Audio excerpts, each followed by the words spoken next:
Hey there, it's your girl, Aline, 27, female, and I've got a wild story to share. I always wanted my stories up on this channel, so here's hoping I make the cut. Now, I've always had this go-getter mindset, wanted to be the best at everything, and I mean everything.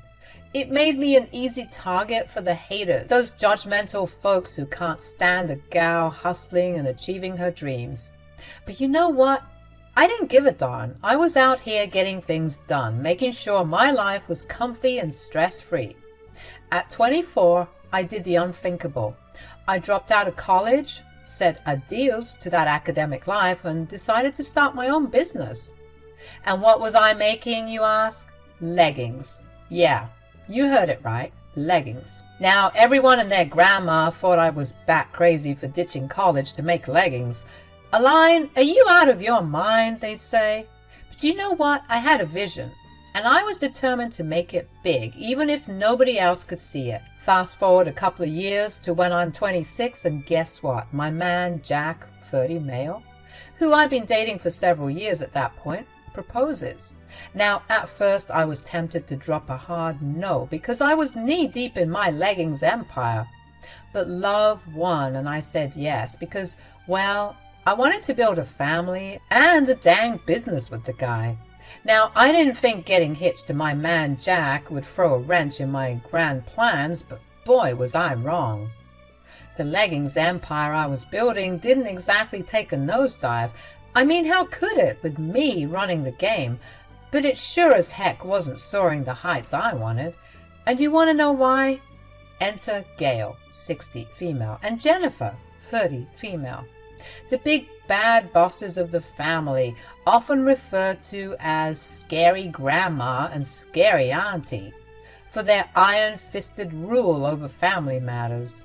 Now, I ain't heartless or stupid. I understood why Gail ruled with an iron fist. I mean, raising twins on her own after Jack's sorry excuse for her father abandoned ship must have been really rough on her. And that tough-as-nails parenting style of hers? Yeah, it rubbed off on Jennifer too. They ran the show with a heavy hand because of their poor coping mechanisms. I was studying psychology before I dropped out, so I know a thing or two about this stuff. Surprisingly, Jack wasn't a mirror image of his mother and sister. The dude wasn't a raging B-word like the other two, but hey, I wasn't about to question it. Sometimes you just roll with the punches and be grateful. As the wedding preparations kicked into gear, I got a front row seat to the control freak show that was Jennifer and Gail. I knew it was bad, but this was the first time I had to constantly witness it, and it was a lot. Now, like I said, I get it. Jennifer unmarried and with a heartbreak tale of her own, and Gail still dealing with the aftermath of her deadbeat ex. I get it. Life's thrown them some curveballs. So being the good Christian woman I was raised to be, I decided to put my pride aside and let them essentially enjoy the wedding experience they never truly got to have. I thought that they could help me with my choices, but I guess that's the part where I messed up. Hey Gail, Jennifer, what do you think about this beige? I was thinking T13 or T17. What do you think? Beige is such an awful color. Why would you want it for your wedding? Oh, I agree, it's ugly. You need something that's gonna pop. I wanted beige because it was my mother's favorite color. Since she can't be here, I wanted to incorporate her into my wedding. Oh, well, I still think it's ugly. R.I.P. though. Jennifer, don't be so rude. I suppose she knows what she's doing. It is her day after all, even if we think the color is trashy. Trashy? They would make rude comments like this all the time, and it was slowly getting on my nerves. When I realized that they were acting a bit too comfy with my attempts to include them, it was too late. Even when I made it clear that I no longer wanted or needed their input, they made it their mission to change things according to what they wanted. Despite it being my wedding, I found myself bending over backwards to accommodate their every wish. I mean, I love Jack, but damn, planning a wedding with the scary duo breathing down your neck wasn't a walk in the park. So the cake's gonna be red velvet? Red velvet? What the heck? Have you lost your mind, Jack? What's the problem now, guys? Red velvet isn't classy at all.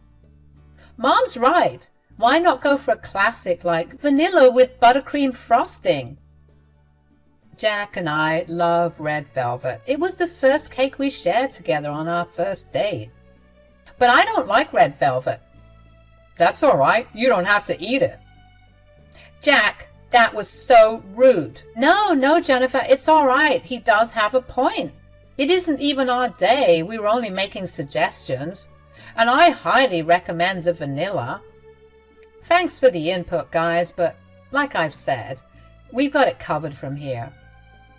Every time Jack and I put our feet down, telling them to respect our wedding wishes, it was like fireworks. Jennifer and Gail would throw a hissy fit that could compete with a toddler's tantrum.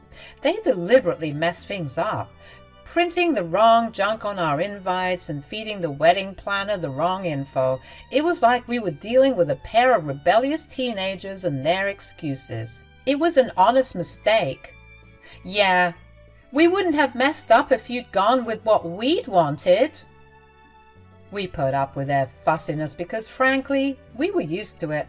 But you all, there comes a point where even the most patient and kind souls say, enough is enough. And that breaking point, it was when Jennifer and Gail had the audacity to tell me to slow down my leggings sale. Could you believe it? They claimed it would take away from focusing on the wedding and building our family. Now, I may be Texan, but I ain't buying that horse manure. I told them to take a hike and kept focusing on my sales. But oh boy, that's when things went from bad to downright crazy.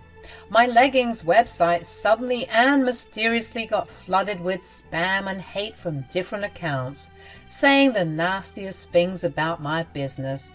You can say a lot of crap about me. You could even spit in my face, but when it comes to my business, I promise you cannot talk about my business and the things I work hard in. I take pride in my work, and nobody can fault me for my quality. Now here's the kicker. Jennifer and Gail seemed a little too happy about it. Yeah, you heard that right. Their faces practically lit up like a Christmas tree when I told them about the decline in sales. I don't understand why this would happen. Who would do such an awful thing? Honestly, maybe this is a good thing. Why would you say that? She doesn't mean anything by it. Yeah, I just mean that this can be seen as a good thing because you now have time for the wedding. But I don't want my business to go under. I don't think that's going to happen. You're just going to take a small break, that's all. Something about their lack of concern set off alarm bells in my head. Call it intuition, call it instinct, but I started getting suspicious. Did they have something to do with the whole mess? It was a thought that slithered in my mind and I couldn't shake it off. But, and it's a big but, I didn't want to bring it up to Jack. They were his blood, after all, and I didn't want to drop a bomb that could potentially detonate our relationship. So I bit my tongue and focused on getting my business back on track. Fast forward to the wedding, and boy, it was a ride. Despite the crap Jennifer and Gail pulled, Jack and I managed to have a good day filled with love and joy. Jennifer and Gail behaved themselves for the most part, often terrorizing the teens and kids within the family because of how rowdy they were acting, leaving Jack and I alone, thank God. We were hopeful about the future, a future we were building together. I thought that the second-hand bridezillas would take a chill pill after all was said and done, but once again, I was wrong. A couple of months into wedded bliss, and Jennifer and Gail made it their mission to check up on us constantly. I mean, we should have just invited them to the honeymoon with the way they were acting. It was sick. They would always nitpick at everything, saying how they would do things differently, and it was getting on my nerves. Now, skip ahead a bit more, and their shenanigans didn't stop.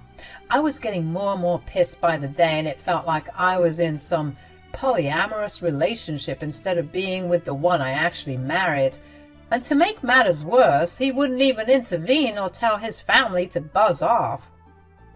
I was the one always expressing my discomfort, and then I would be the one having to call Jennifer and Gail hours later, apologizing for being so rude to them. I was done, and I decided that I talked to my dear old husband about everything, so I finally spilled the beans to Jack about my suspicions regarding Jennifer and Gail having a hand in the downfall of my business before the wedding. Let me tell you, Jack wasn't pleased. We got into an argument that shook the foundation of our relationship, and we had just gotten married. "What the hell are you saying, Aline?" "Look, even you have to admit that this is crazy. How could the hate come out of completely nowhere?" "I should be flattered that you'd think they'd be smart enough to do that. But my mom doesn't even know how to use Google, and Jennifer has better things to do." "If I'm wrong, I'm wrong. But this isn't coming from nowhere, and you know it. Could you blame me?" "I know you have your suspicions, but this is taking things too far, babe." "Maybe I wouldn't have suspicions if you helped me. You just watch your mother and sister come and mess around with our place. This is our home, Jack. You're supposed to lead. You're supposed to be in control of this." "I am leading." "Oh, yeah? Then why is it that I'm the only one standing up for us? For our home, for our lifestyle, for our everything. You know how they are. Talking to them is like talking to a brick wall. I gave up years ago." "Look, I get it, but you're the only one who can get through to them. They'll listen to you." "Aline, just drop it, okay? I'm sick of arguing about this crap." After Jack and I had that argument, our relationship went sour, like milk left out in the sun for too long. I tried everything to patch things up, apologizing a dozen times, and even said I was in the wrong for accusing his mom and sister of messing with my business and asking for things to go back to normal. But Jack? He was giving me the cold shoulder like I killed his puppy. Then, one day, I put my foot down, told him to grow up or sign the divorce papers, because I wasn't about to put up with this stupid silent treatment nonsense. It was like talking to a brick wall until Jack looked scared, like really scared. Turns out he had a reason for acting all distant. He dropped the bomb on me. He got the boot at work due to some budget cuts, and get this, he didn't even bother telling me. What? When did this happen? Last month. And exactly when were you planning on telling me? Soon. Unbelievable. Are you kidding me right now? I was furious. I asked why the heck he didn't come to me with that info, and Jack's excuse? Brace yourself. He thought we were still fighting, and he didn't feel like talking to me. Well, that set me off. I told him I'd been over the fight ages ago and even tried to reconcile, and he knew it, but he was the one playing hard to get. And what about rent? How are we gonna cover it next month? Babe, don't worry. You can cover me in the meantime, just until I get back on my feet, and I'll pay you back. Ugh, I can't believe this crap.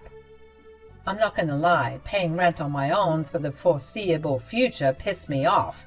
This was not part of the plan, and Jack, let me tell you, his attitude did not sit well with me.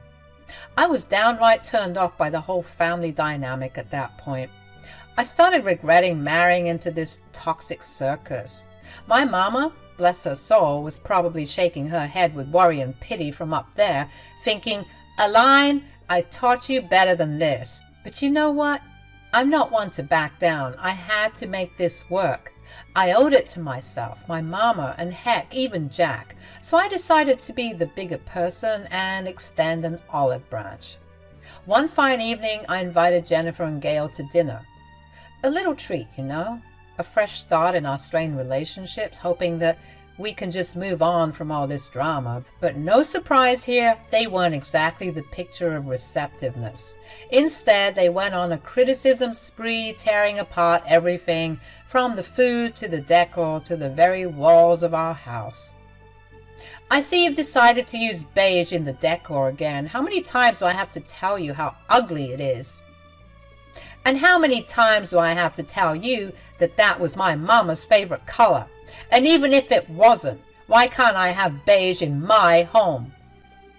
Aline, no need to get your panties all twisted up. Gosh, have some class. Jack, are you going to say anything? The food is good, babe. Seriously? Actually, that's a lie. I think it's a bit dry. And bland, like cafeteria food. Now that, my dear Reddit fam, pushed me to the edge. I snapped, and I mean full-blown Texas tornado snapping, yelling at everyone at the table like a mama bear protecting her cubs. It was a showdown, and let me tell you, it was a long time coming. Enough! I'm sick of all of you. Why do you treat me like this? What did I ever do to you? Why do you gotta nag at every little thing I do? Aline, how dare you? Shut up, Gail. I'm sick of that mouth. I was yelling my frustrations, trying to make my voice heard, but it was like trying to outshoot a tornado. 3 against 1, and I could see the storm brewing. Jennifer, Gail, and even Jack chimed in, telling me I was being dramatic. Gaslit? Oh, you bet. I felt like I was drowning in the sea of disbelief and frustration, but hold on to your hats, 'cause it gets even wilder. Gail, in all her wisdom, suggested that she and Jennifer should move into our home because, I quote, Aline was clearly insane. Excuse me? What? Was I in an episode of Punk'd? I couldn't believe my ears. And you know what made it worse? When Jennifer and Gail turned to Jack, asking him what he thought about them moving in, Jack, to my shock and horror, agreed. The man I married, the one who was supposed to have my back even against his crazy-ass family, was nodding along like this was the best idea since sliced bread. Well, let me tell you, that was the last straw. I stormed upstairs, locked Jack out of the bedroom, and made him sleep on the couch that night. I wanted to sleep as fast as possible so that I could wake up from that nightmare. The morning after I locked Jack out, I woke up to the sound of chaos downstairs. Movers were shifting furniture, and Jennifer and Gail were rearranging the whole darn house like it was an episode of House Hunters. I marched downstairs ready to unleash another round of fury. I was about to show them how we do it in Texas, but Gail shut me down real quick. It's like she was prepared for all of this. She tells me to shut up and accept that this is their home now. Excuse me?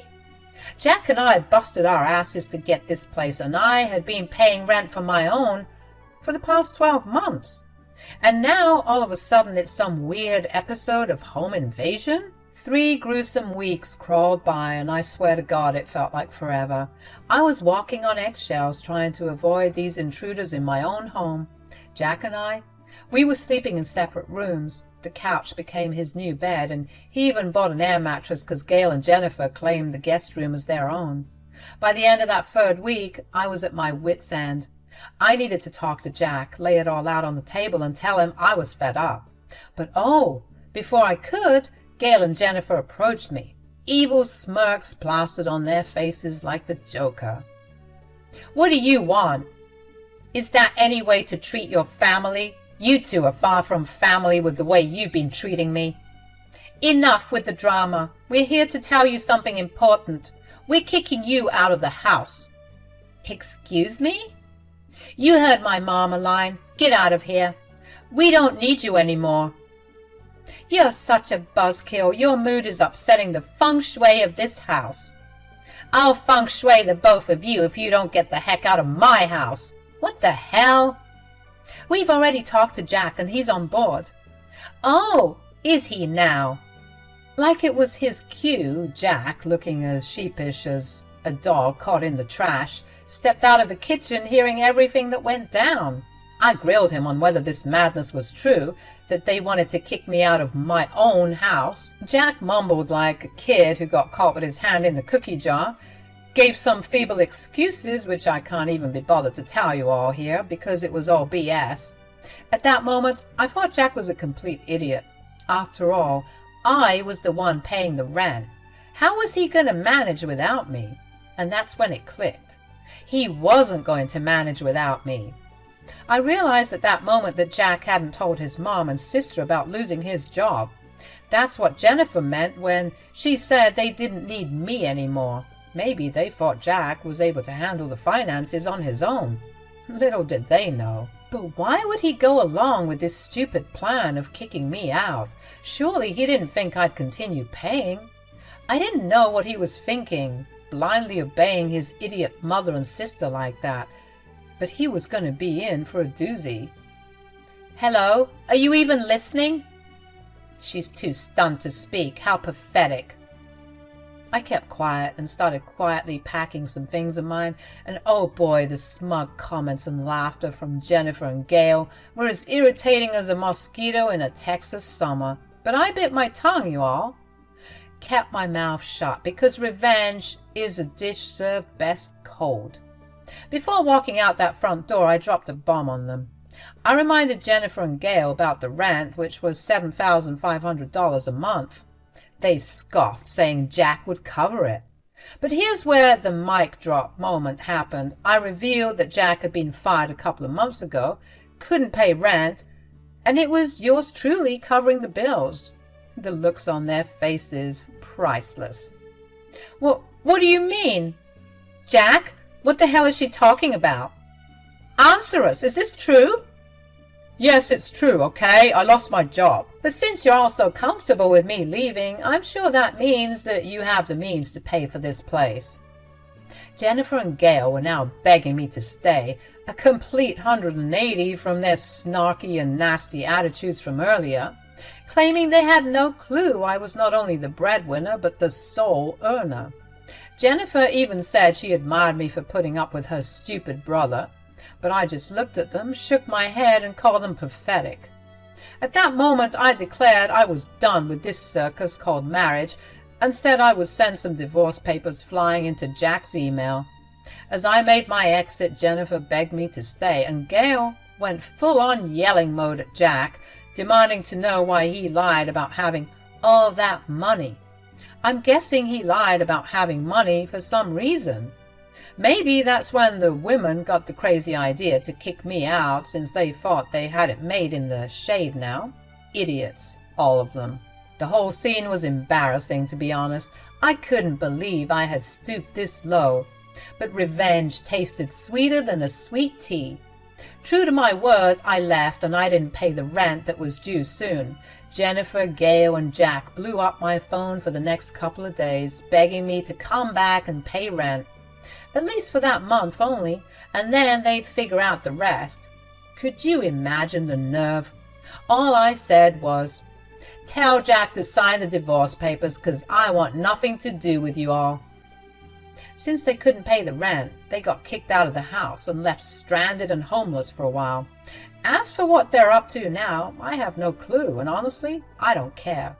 But one thing's for sure, I'll always remember the look of horror on Jennifer and Gail's faces when they realized they got played by me.